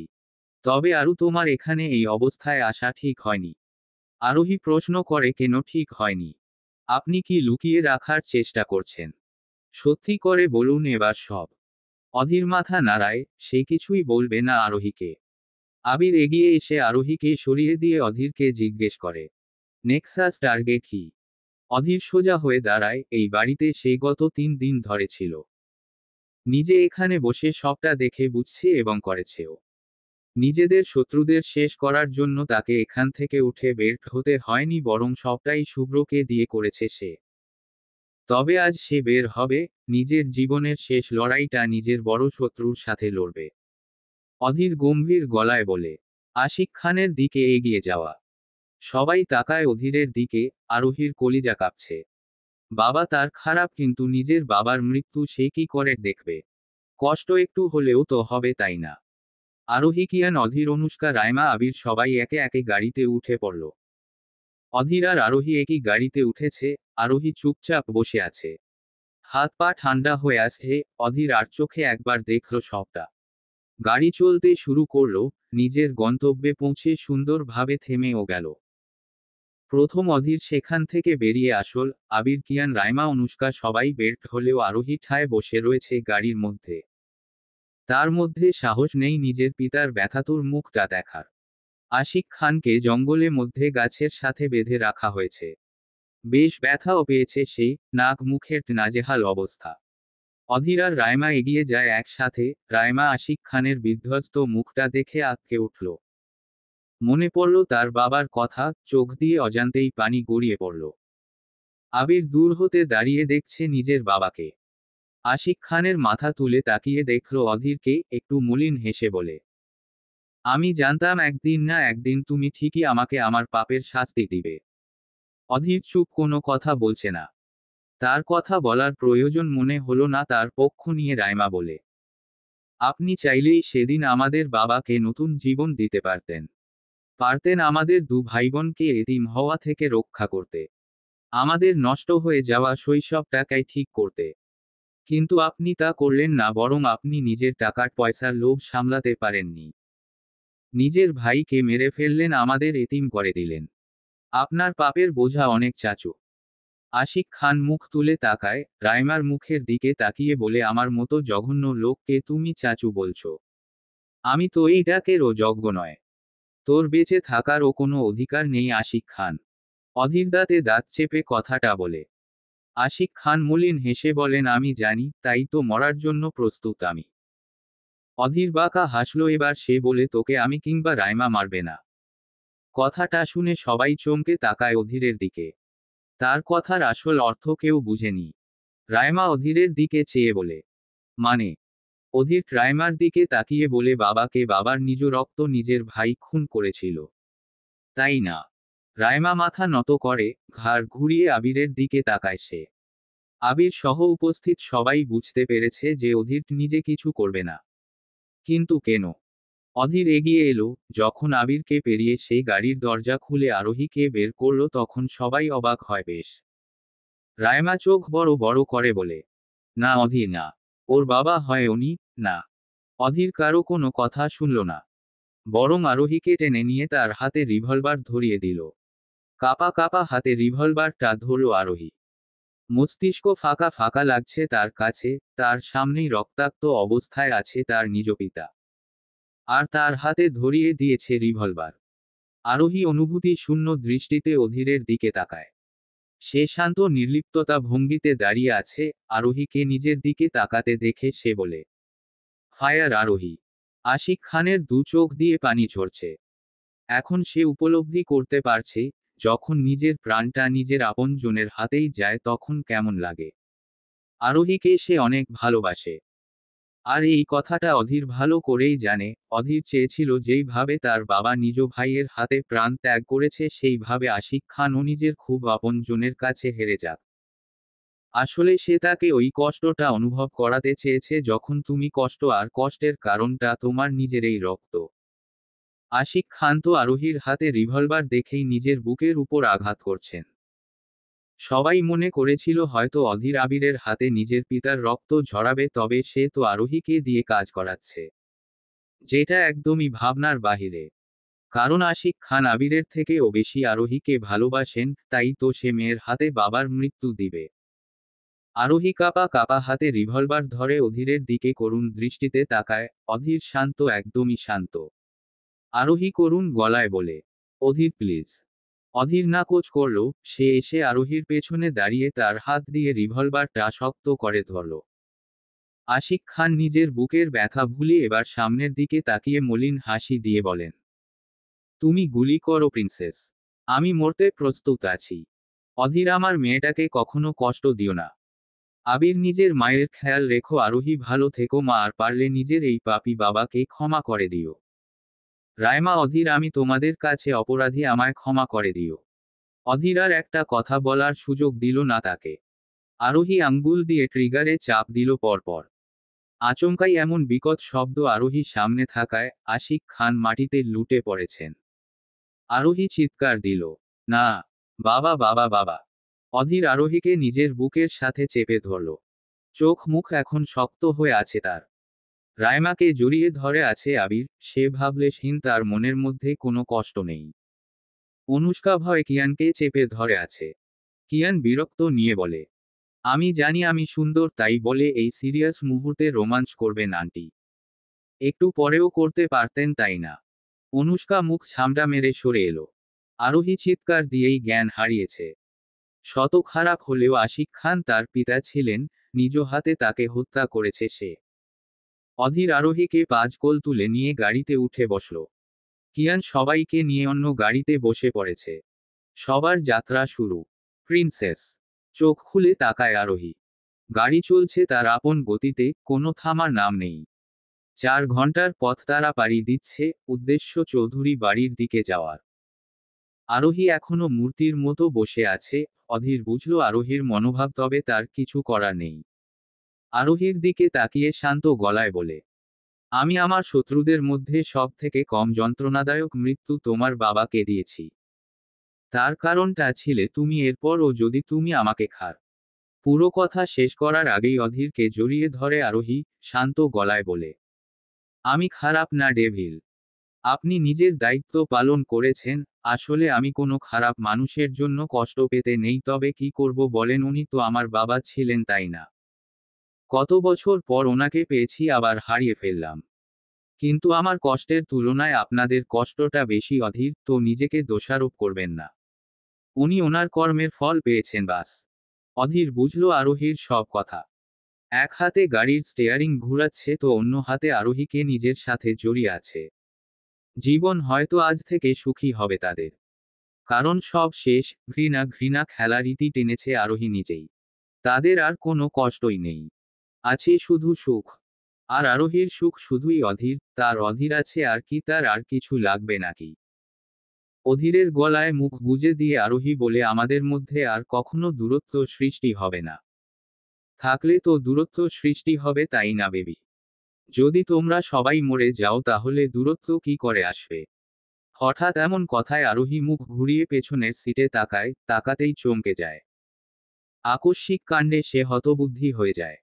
অবাক গলায় সে বলে উঠে, আয়ন তুমি? আয়ন গাড়ির পেছনের সিটে আয়েশি ভঙ্গিতে বসে আছে। মুখে শয়তানি হাসি বজায় রেখে বলে, নোনো বেবি, আমি আয়ন না। আমি কে সেটা তোমার ডেভিলকে জিজ্ঞেস করো। অধীর এত সময় চুপ ছিল। চলন্ত গাড়ির নিজের গতি হারিয়ে ফেলছে। অধীর বেগ দিতে চাইলেও বেগ পড়ছে না। তার মানে গাড়ির ব্রেক ফেল করেছে। অধীর চোয়াল শক্ত করে বলে, ভিড়। চমকায় আরোহী, তার মানে আয়ন হলো অধীরের কাছের বন্ধু ভিড়। তবে তাদের ক্ষতি করতে চাইছে কেন সে? আরোহী কিছু বলবে তখনই ভিড় বলে, অধীর ব্রো, তোর আর আমার মাঝে সবটাই আগের মতো। যা তোর সেটা আমার, আর দেখ আজ মৃতটাও তোর আমার একসাথে হচ্ছে, কত ভালোবাসা তাই না দোস্ত? আরোহী এবার চেঁচিয়ে বলে, কিন্তু আপনি আমাদের মারতে চান কেন? কেন উনি আপনার বন্ধু হয় তাই না, তবে কেন আমাদের ক্ষতি করছেন? ভিড় কিছু বলে না। অধীর নিজের সর্বোচ্চ চেষ্টা চালিয়ে যাচ্ছে, তবে আরোহীর প্রশ্নের উত্তর সে নিজেই দেয়। এই সব কিছুর মাস্টার মাইন্ড একজন আরু, আশিক খান শেখ রেজি, এই সবার পেছনে একজনের হাত। আর সে হলো এই ভিড়। তুমি জানো ভিড় কে? ভিড় হলো শেখ সাহেবের ছেলে, আর ডায়নার ভাই। আমার সাথে ওর পূর্ব শত্রুতার আর নিজের বাবার মৃত্যুর প্রতিশোধ নিতে এসেছে এখন। ভিড় শব্দ করে হাসল। আরোহী আতঙ্কিত গলায় চিৎকার করে বলে, অধীর, আমাদের গাড়ি ব্রেক ফেল করেছে। আমাদের সন্তানের কি হবে? আরোহী কান্না করতে শুরু করল। অধীর কোনো দিক না তাকিয়ে ভিড়কে বলে, ব্যাপারটা মোটেও ভালো করিস নি তুই। ভিড় তাচ্ছিল্য করে বলে, আমি কাউকে ছাড় দেই না।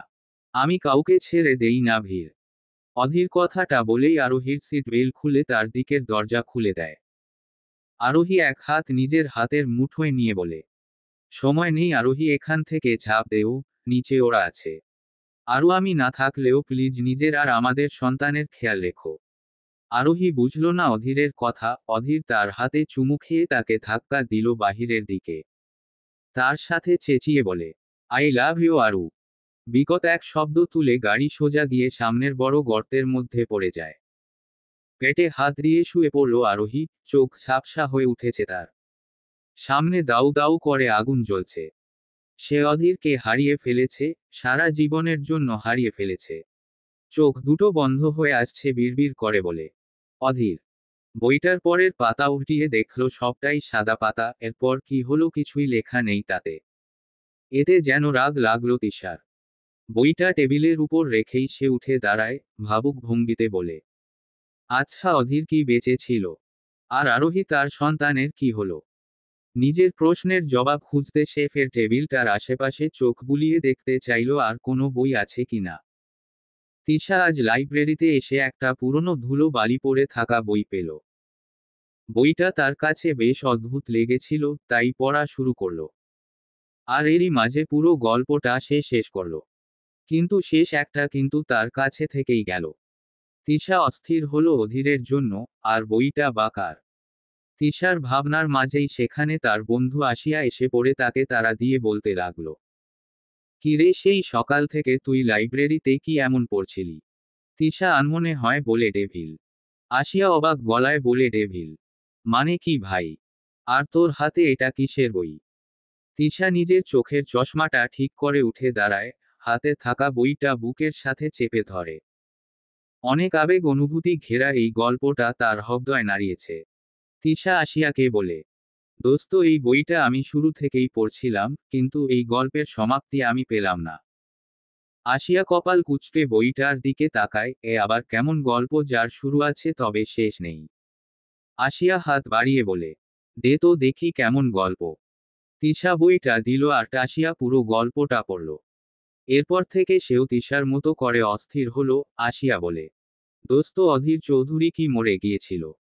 কি হয়েছিল আরোহীর বাচ্চার বল তো? তিশা ভাবুক গলায় বলে, আমি জানি না রে, তবে যদি অধীর না থাকে তাহলে।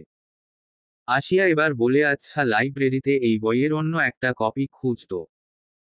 তিশা আর আসিয়া খুঁজল, তবে কোথাও এর অন্য আরেকটা কপি পেল না। নিরাশ হয়ে তারা লাইব্রেরির মালিকের কাছে গিয়ে প্রশ্ন করে, এই বইয়ের অন্য কপি কোথায়? লোকটা কত সময় বইটার দিকে তাকিয়ে শান্ত গলায় বলে, এটা তো আমাদের বই না। আর এমন বই এসেছে বলে তো জানি না আমি। এটা আমাদের বই না মামুনি। তিশার মন খারাপ হয়ে যায়, সাথে আসিয়ারও। দুজনে মিলে বইটা নিয়ে লাইব্রেরি থেকে বেরিয়ে আসতে নিবে তখনই লোকটা বলে, শুনো মা, এটা কোনো বই না, এটা হয়তো কারো লেখা ডায়েরি। আসলে গত কাল রাতেই আমাদের এখানে অনেকগুলো পুরাতন বই এসেছে, সেগুলো মধ্যে এটাও রয়েছে। তিশা এবার চমকায়, সাথে আসিয়াও। তাদের কখনো ধারণায় ছিল না যে এটা কারো লেখা ডায়েরি হতে পারে। তিশা অবাক গলায় বলে, এটা কারো লেখা গল্প? ডায়েরি করেছে সে? তাহলে যদি এটা তার থেকে এসে থাকে নিশ্চিত ওই মানুষটাও আছে। আসিয়ার দিকে তাকাতেই সে বলে, নিশ্চিত এটা আরোহী কিংবা অধীরের কোনো কাছের মানুষের লেখা গল্পটা।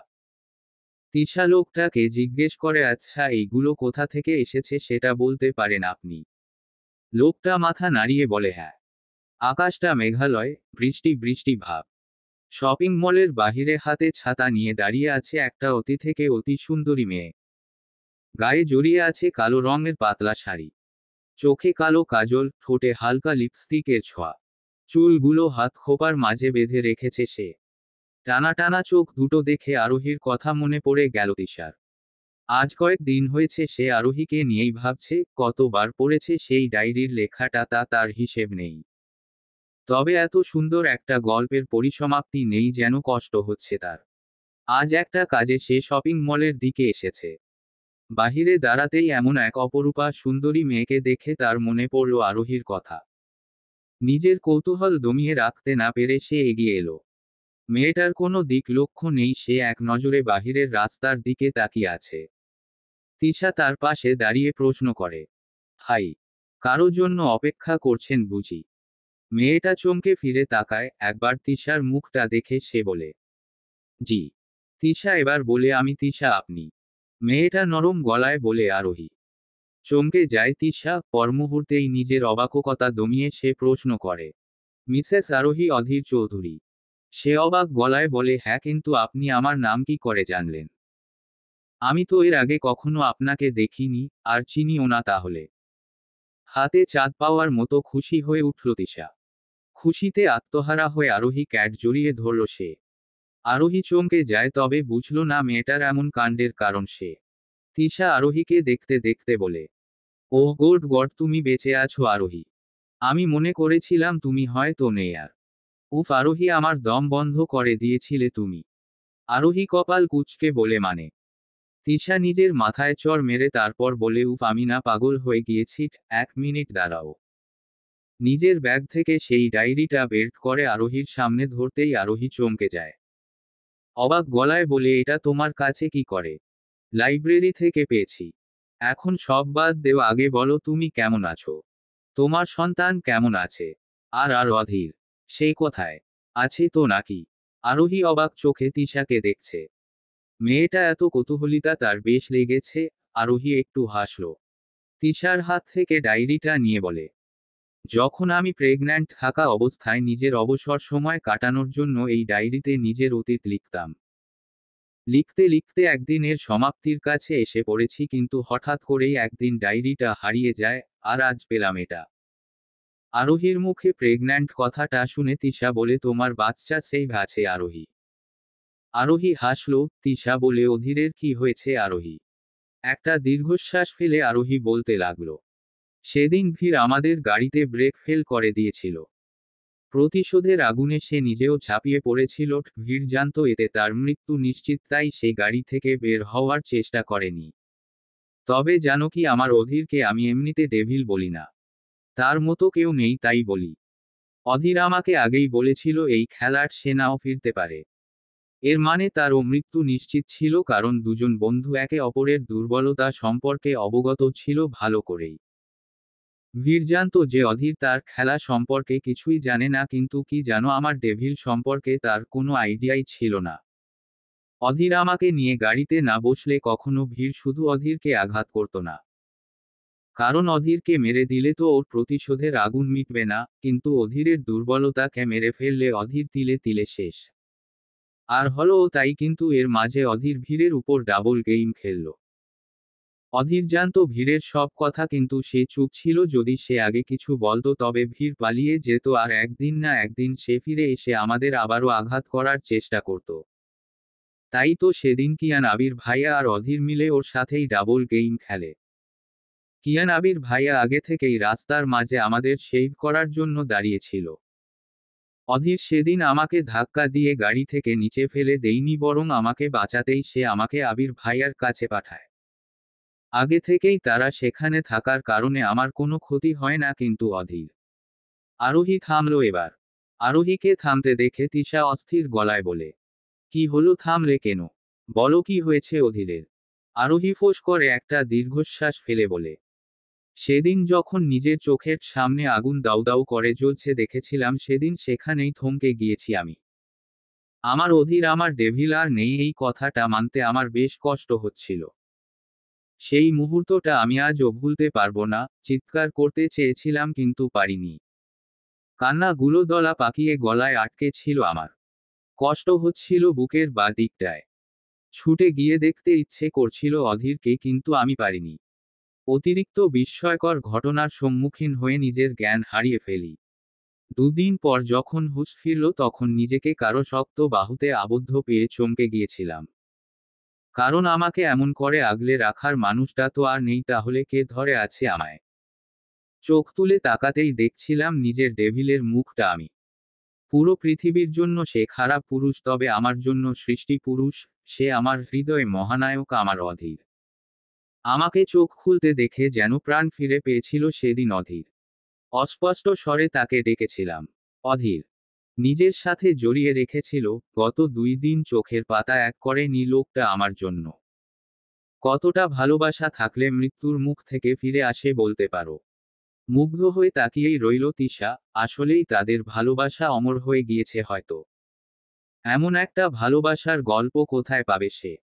আরোহী বলে বার বলতে লাগলো, ওই দিন গাড়ি গর্তে পড়ার আগ মুহূর্তেই অধীর বেরিয়ে পড়েছিল, যার কারণে ওনার কিছু হয়নি।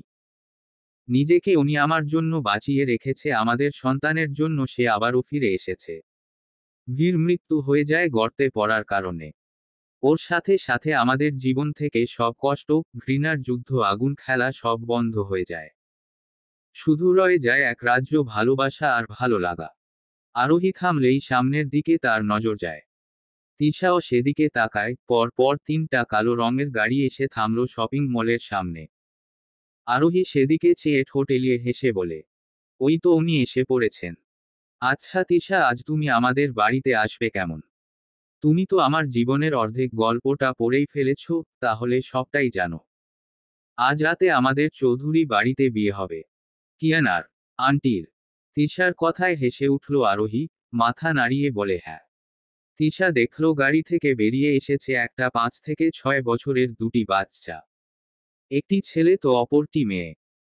আরোহীর দিকে ছুটে আসছে তারা দুজনেই। তাদের দেখে আরোহী নিজের দুহাত মেলে ধরে হাঁটু গেড়ে বসে পড়ল সেখানে। ছোট বাচ্চা ছেলেটা বলছে, বড় মা বড় মা। আর ছোট মেয়েটা মাম্মা মাম্মা বলে এগিয়ে আসছে। দেখেই বোঝা যাচ্ছে ছেলেটা মেয়েটার থেকে বয়সে ছোট। তিশা আরোহীকে বলে, বাচ্চা দুটো। আরোহী তাদের দিকে তাকিয়ে থেকেই বলে, আমার মেয়ে আর রাইমা আর আবির ভাই আর ছেলে। ওরা দুজনে সেই আরোহীকে ঝাপটে জড়িয়ে ধরল। আরোহী নিজের সাথে ওদের জড়িয়ে ধরে মাথায় হাত বুলিয়ে দিয়ে বলে, এভাবে ছুটতে নিষিদ্ধ করেছিলাম না তোমাদের আমি? মেয়েটা ঠোঁট উল্টে অপরাধী গলায় বলে, তোরই সরি মাম্মা। আরোহী তীক্ষ্ণ চোখে তাকাতেই সে হেসে দিল। তিশার নজর যায় এবার গাড়ির দিকে। বেশ সুদর্শন দেহ বিশিষ্ট যুবক সেখানে দাঁড়িয়ে আছে। চোখের সান গ্লাসটা খুলে আরোহীর দিকে হাত দিয়ে ইশারা করল সে। মুখ চোখে গাম্ভীর্য বজায় রেখেছে। আরোহী বাচ্চাদের হাত ধরে গিয়ে গেল কিন্তু একটু থেমেই বলে, তিশা আজ কিন্তু আসবে তুমি। তিশা মাথা নাড়ায়, এমন একটা সুখী পরিবারকে দেখার সুযোগ সে একদমই মিস করতে চায় না। আরোহী নিজের সাথে করে ডায়েরিটা নিয়ে গিয়েছে। আরোহী গাড়ি কাছে গেল। তিশা দেখল দূরে দাঁড়িয়ে থাকা যুবকটা নিজের প্রিয়তমাকে বুকে জড়িয়ে ধরল। বাচ্চাদের দেখিয়ে দেখিয়ে দু গালে ভালোবাসার পরশ এঁকে দিল। এতে বাচ্চা দুটো বেশ উৎফুল্ল হয়ে গেলেও আরোহী লজ্জায় লাল হয়ে যায়। তিশা আরও দেখল, আরোহীর খোপায় বাঁধা চুলগুলোকে খুলে দিল সেই যুবক। হয়তো প্রিয় মানুষটাকে তার কাছে খোলা চুল ভালো লাগে। লাগে তো। অধীরের কাছে বেশ লাগে আরোহীকে খোলা চুলে দেখতে। এগিয়ে এসে সে আরোহীকে শাসিয়ে বলে, বলেছিলাম তো আজ শপিংয়ে আসতে হবে, তারপরও কথা শুনলে না আমার। একটু দেরি করলেও কি হতো এমন? আরোহী নিজের কান ধরে বলে, সরি, আসলে দরকার ছিল খুব। আপনি আর অধীরা তখন ঘুমিয়েছিলেন, যদি ডাকতাম তাহলে দুজনেরই ঘুম নষ্ট হয়ে যেত। আর সারা দিন আপনার ভদ্র মেয়ে আমাকে শান্তি মতো থাকতে দিত। ঠোঁট উল্টে কেঁদে বসল অধীরা। আরোহী চোখ বাঁকিয়ে তাকায়। বাবার আহ্লাদী অধীরা, তাই তো নিজের নামের সাথে মিল রেখেই নাম রেখেছে অধীর। মেয়ের নাম অধীরা চৌধুরী রোহি। আরোহীর রোহি আর অধীরের অধীরা। বাবাকে পেলে দুনিয়ার সব ভুলে খায় এই মেয়ে। এমনকি অধীরকে পেলে আরোহীকেও ভুলে যায় সে। অধীরের কলিজা টুকরো সে। বেশ আদর যত্ন করে সবাই। মাঝে তার নামে বাবার কাছে বিচার দিচ্ছে সেটা বুঝতে পেরে সেই কান্না শুরু করেছে, যা দেখে আরোহী বাঁকা চোখে তাকায়। অধীরার কান্না দেখে আবির আর রাইমার ছেলে সাবিরও কান্না শুরু করে দেয়। বোনকে সে খুব ভালোবাসে।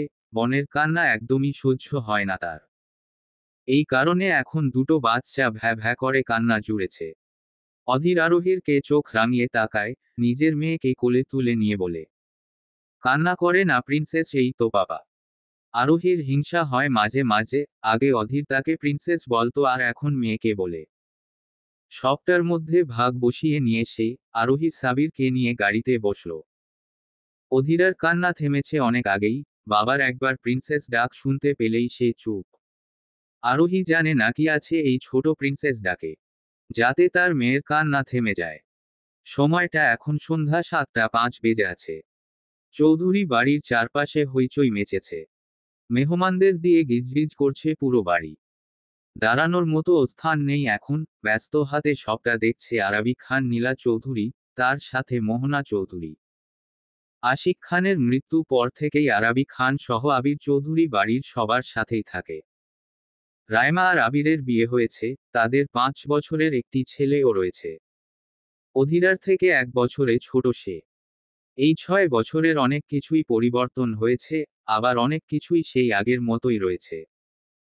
যেমনিটি পরিবর্তন হয়েছে সবার মনের ভুল ধারণা একে অপরের প্রতি, তবে পরিবর্তন হয়নি একে অপরের প্রতি ভালোবাসা সম্মান। আরোহী আর অধীরের ভালোবাসা দিন বা দিন বেড়েই চলেছে। তার সাথে রাইমা আর আবিরের ভালোবাসাও রয়েছে। এদের সাথে তাল মিলিয়ে আরও এক জুটি পরিবর্তন হয়নি, আর তারা হচ্ছে কিয়ান আর অনুষ্কা। কিয়ান এই 6 বছরে অনুষ্কার জীবন তেজপাতা বানিয়ে দিয়েছে। সর্বদা আন্টি আন্টি বলে তার কানের কাছে ঘ্যান ঘ্যান করত, নিজের ভালোবাসাটাও প্রকাশ করেছে কিয়ান। তবে তা খুবই অদ্ভুত ভঙ্গিতে, যাতে রেগে বম হয়ে গিয়েছিল অনুষ্কা। তবে সময়ের সাথে সাথে তার রাগটাও পড়ে যায় মাটিতে, কারণ কিয়ানের হাজারো ফানি কথা আর কাণ্ডের মধ্যে মনি থাকে শুধু অনুষ্কার ভালো লাগে। কিয়ান যে তাকে ভালোবাসে তা তার আচরণেই বোঝা যায়, তাই আর দ্বিমত না দিয়ে সেও এক সময় রাজি হয়ে যায়। আর ফল স্বরূপ আজ কিয়ান আর অনুষ্কার বিয়ে। আরু আরু, আলু আলু, দুই বাবা মেয়ে একই গলায় অনবরত ডেকেই চলছে আরোহীকে। অধীরের ডাকার ভঙ্গি অধীরার পছন্দ হয়েছে, তাই তো সেও বাবার মতো করে ডাকছে আরোহীকে। ব্যস্ত হাতে এগিয়ে আসল আরোহী, শরীরে নীল রঙের জামদানি শাড়ি জড়িয়ে আছে, তার কাঁধ অবধি চুলগুলোকে ছেড়ে রেখেছে। এগিয়ে এসেই হাত ভরতি নীল রঙের চুড়িগুলো ঝন ঝন শব্দ তুলে সে অধীরকে বলে, বাবা মেয়ে দুটোই একই অবস্থা, একটু শান্তি মতো বসে থাকতে পারেন না নাকি? আমি ওদিকে অনুষ্কাকে দেখছি তো, তাই না? একটা দিন নিজে নিজে তৈরি হলে কি এমন ক্ষতি হয় বলেন তো? অধীরা মাথা ঝাঁকিয়ে ঝাঁকিয়ে বলে, না না না, কখনো না। আমরা শুধু আমাদের আরুর কাছেই রেডি হব বাস।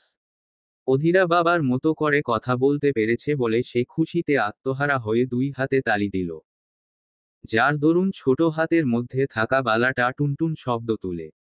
অধীর মেয়ের এমন খুশি দেখে হাসল, নিজের সাথে জড়িয়ে নিয়ে বলে, আমার প্রিন্সেসটা। অনুষ্কাকে রেডি করিয়ে আরোহী এবার এলো মেয়ে আর স্বামীর কাছে। অধীর সাদা শার্ট আর নীল প্যান্ট পরে বসে আছে, চুলগুলো এলোমেলো। বিছানার উপর পড়ে আছে অধীরের নীল রঙের কোট, আরোহী সেটা হাতে নিল। অধীর দাঁড়িয়ে পেছনে ঘুরে নিজের দুহাত মেলে দিল। সুন্দর করে সেটা পরিয়ে দিল সে। অধীর এতক্ষণ যাবত এই কাজটার জন্যই অপেক্ষা করছিল। এই কয়েক বছর ধরে এই কাজগুলো তো আরোহী নিজেই করে দেয়, এখন অধীর নিজ থেকে কিছুই করে না, বরং আরোহী করে দেয়। আর যতক্ষণ পর্যন্ত না আরোহী সবটা গুছিয়ে দিচ্ছে ততক্ষণ পর্যন্ত সে বসেই থাকবে। অধীরাও একই, যদিও অধীরার কাজগুলোতে অধীরও সাহায্য করে, তবে বাবা যেমনটা করবে, যার হাতে পড়বে ঠিক তেমনটাই অধীরার পড়তে হবে। আরোহী এবার নিজের মেয়ের দিকে তাকায়, নীল রঙের ছোট গোল জামা পরেছে সে। আরোহী হাত বাড়িয়ে দিতেই এগিয়ে আসল মায়ের সামনে। কাঁধে পড়ে থাকা সিল্কি চুলগুলো তুলে মাথার উপর একটা তাল গাছের মতো জুটি করে দিল। আয়নায় নিজেকে দেখে একদমই পছন্দ হলো না তার। তাই তো ঠোঁট উল্টিয়ে কেঁদে বসল। আরোহী জানতো এমন কিছু হবে, চোখ ফিরে তাকায় অধীরের দিকে। সে মুখ চেপে নিজের হিসিটা কন্ট্রোল করার চেষ্টা করছে আপাতত। আরোহী তাকাতেই সে এগিয়ে এসে আরোহীকে সরিয়ে দিতে দিতে বলে, আমার মেয়ের কাজ আমি তোমার থেকে ভালো করেই করতে জানি, তাই যাও, সরো গিয়ে নিজের কাজ করো। আরোহী মুখ ভেঙচি কেটে সরে দাঁড়ায়। মুগ্ধ চোখে বাবা মেয়ের আহ্লাদী মুহূর্তগুলো দেখতে লাগলো। মাঝে মাঝে নিজের চোখকে বিশ্বাস করতে পারে না আরোহী। আসলেই কি এটা সেই অধীর, যাকে আজ থেকে কয়েক বছর আগে কত মানুষের প্রাণ নিতে দুবার ভাবেনি? যাকে ডেভিল বলা হতো, যার গম্ভীর মুখ দেখেই সে প্রেমে পড়েছিল। তখন তো ওর আসে, হ্যাঁ এটা সেই অধীর। তবে মেয়ের জন্মের পর মেয়ের মধ্যে মায়ের প্রতিচ্ছবি দেখতে পায় বলেই সে এমনটা করে। অধীর বেশ দুর্বল নিজের মেয়ের প্রতি। আরোহীর আজও মনে পড়ে সেদিনের কথা, যেদিন অধীরা এই পৃথিবীতে আসবে। সেদিন মুষুল ধারে বৃষ্টি হচ্ছিল। অধীর কোনো কাজের কারণে শহরের বাহিরে গিয়েছিল।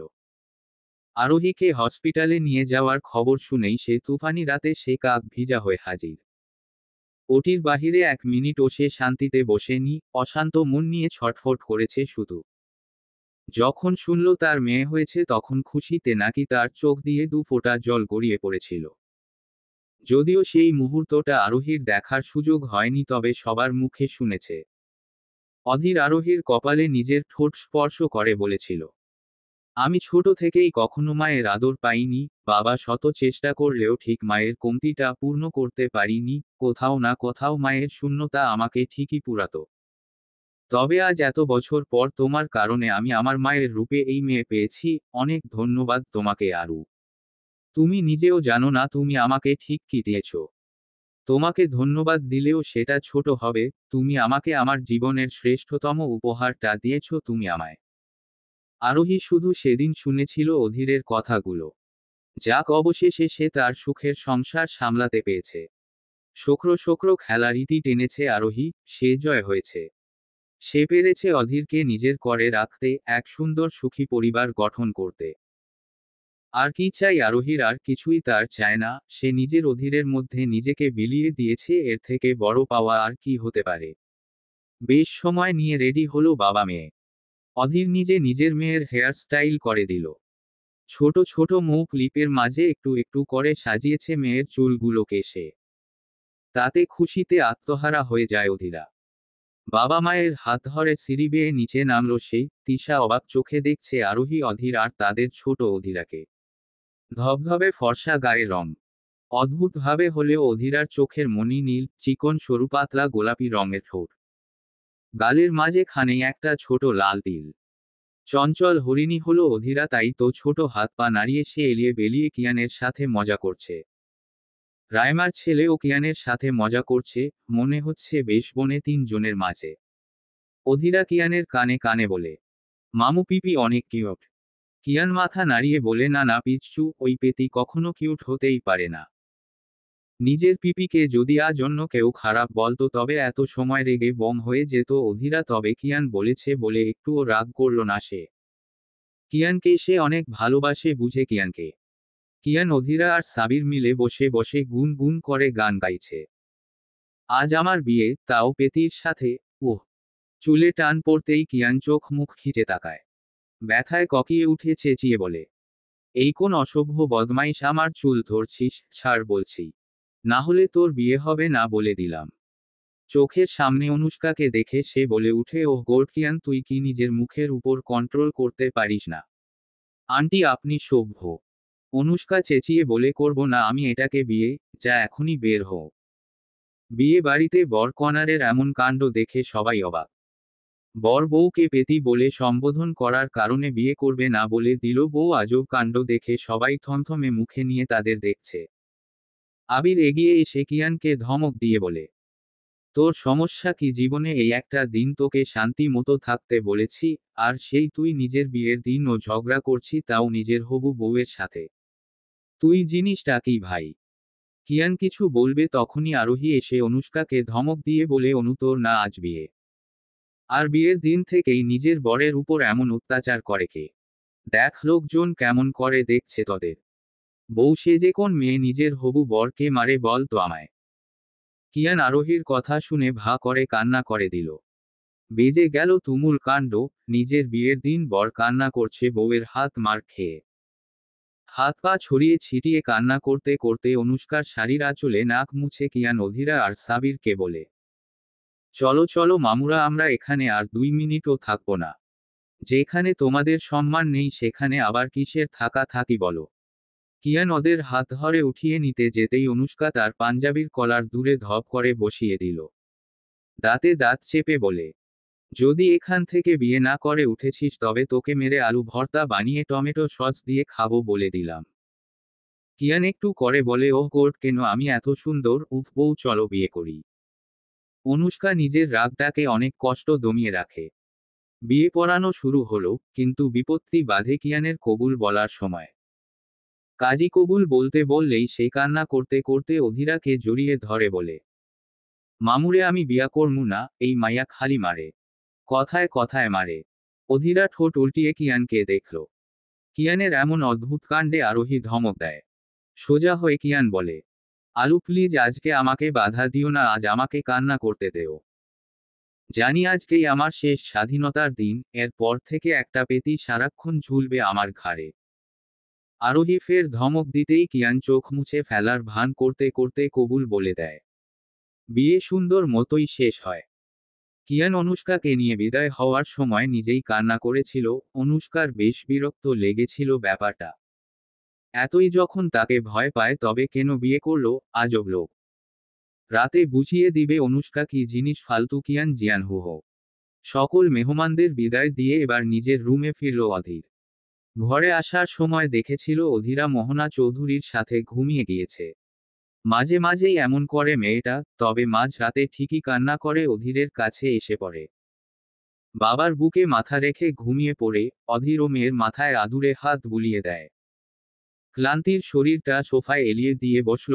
জীবনটা অনেক সুন্দর তার। সবকিছুই আরোহী তার জীবনে আসার পর, না হলে আরোহীর আসার পূর্বে তার জীবনটা বিষাদের কোটা ছিল। কোনো সুখ তাকে স্পর্শ করত না, মিশে ছিল দুঃখের কালো ছায়া। কিন্তু এত কিছু যার জন্য সেই মানুষটা কোথায়? অধীর উঠে যায় নিচে। কিচেনে আরোহীকে পেছনে থেকে জড়িয়ে ধরল।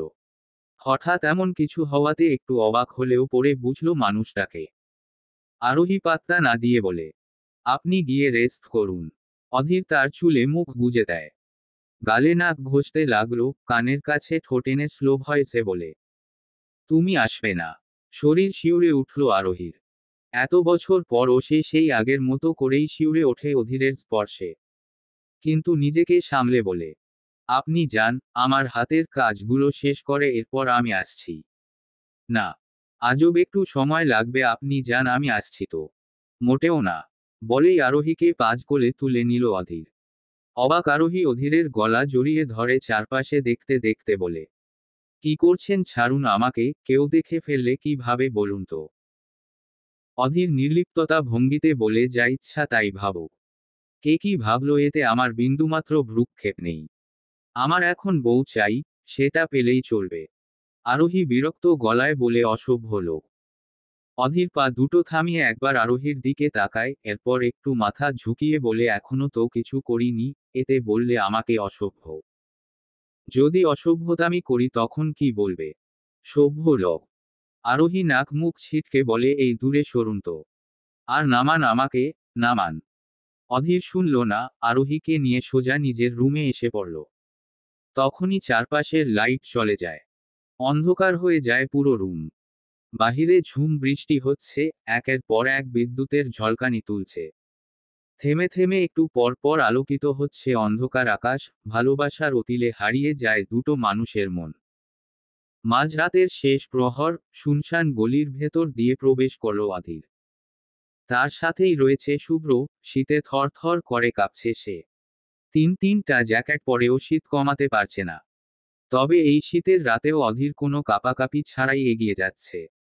মুখে গাম্ভীর্যতা বজায় রেখে, হাতে একটা চাবি আছে অধীরের, সেটা দিয়ে একটা টিনসেট বাড়ির সামনে এসে দাঁড়ায়। চাবি দিয়ে তালা খুলে ভিতরে প্রবেশ করল সে। শুভ্র ঢুকে ঘরের মধ্যে থাকা ছোট আলোটি জ্বালিয়ে দিল। ডিম লাইটের হলদেটে আলো এসে মুখে পড়তেই চোখ মুখ জ্বলে উঠল লোকটার। মাথা তুলে তাকানোর শোকরটুকু অবশিষ্ট নেই তার শরীরে। অধীর ঠোঁট ফাঁক করে শীষ তুলছে। তা কানে প্রতিধ্বনিত হতেই চোখ বেয়ে জল গড়িয়ে পড়ল। শুভ্র দেখল এত শীতে এই বৃষ্টিতে ভিজে চুপচুপে পিছলে মাটি শরীরে একটা ছেঁড়াফাটা পুরতন চাদর জড়িয়ে শুয়ে থাকা লোকটাকে। মায়া হলো, কিন্তু এর উপর মায়া হয় না অধীরের। দিনের পর দিন এর উপর কঠিন থেকে কঠিনতর অত্যাচার করেই যাচ্ছে সে।